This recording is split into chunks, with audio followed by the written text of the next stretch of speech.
میرا نام نادر ہے اور میری پنجاب پولیس میں سرکاری نوکری ہے۔ میری شادی میری امی کی پسند سے میری خالہ کی بیٹی انیلا سے ہو گئی۔ انیلا پڑھی لکھی بہت خوبصورت جسم کی مالک لڑکی تھی۔ میری امی اور انیلا کی بہت بنتی تھی۔ جیسے جیسے ٹائم گزرتا جا رہا تھا انیلا کی توجہ مجھ سے کم ہوتی جا رہی تھی۔ میں جب بھی اسے بلاتا اپنے پاس تو وہ کہہ دیتی میرا موڈ نہیں ہے۔ ابھی ہماری شادی کو تیسرا مہینہ تھا اور انیلا ہر ہفتے اپنے میکے جاتی اور 4 سے 5 دن وہاں رک کر آتی۔ میں نے اسے منہ دکھائی میں سیمسنگ کا اینڈرائیڈ فون دیا تھا۔ میں نے اس سے پوچھا کوئی مسئلہ ہے تو وہ کہتی کچھ نہیں اور اپنے میکے جا کر کہہ دیتی نادر مجھے توجہ نہیں دیتا جس وجہ سے میرا وہاں دل نہیں لگتا۔ میری خالہ جب مجھ سے پوچھتی تو میں انہیں کہتا میں خیال رکھوں گا، لیکن میں تو اپنی طرف سے اس کی بہت زیادہ کیئر کرتا، مگر وہ ویسے ہی رہتی، فون پر گیم کھیلتی رہتی، یہ وہ۔ ایک دن میں نے اس سے پوچھا کیا مسئلہ ہے، ایسا کیوں کر رہی ہو؟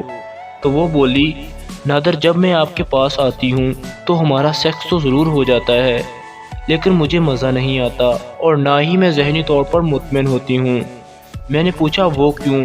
تو وہ بولی کچھ خاص نہیں، یار چھوڑو آپ کھانا کھاؤ۔ میرے ذہن میں آیا کہ یہ شاید کوئی ذہنی بیماری ہے، لیکن ایک دن میں اچانک رات کو اٹھا تو وہ میسج پر بات کر رہی تھی۔ 1 بجے کا وقت تھا۔ میں خاموش رہا اور اس کے موبائل والا واٹس ایپ اپنے موبائل پر لاگ ان کر لیا اور اپنے ایک نمبر پر اس کا واٹس ایپ بنا دیا۔ وہ ایک آصف نامی لڑکے سے بات کرتی تھی جو اس سے ملنا چاہ رہا تھا، اور جب بھی وہ اپنے میکے جاتی تھی اسے مل کر آتی تھی۔ میں اب سمجھا کہ یہ سارا کیا مسئلہ ہے۔ خیر اس کے میسیجز کے جواب دیتا رہا، اور جب اس نے یہ کہا کہ آج گولیاں دے دینا تو میں نے دوبارہ سے واٹس ایپ نمبر بدل لیے اور گوگل کروم میں اس کا واٹس ایپ اوپن کر کے سارے میسیجز سیو کرنے لگا۔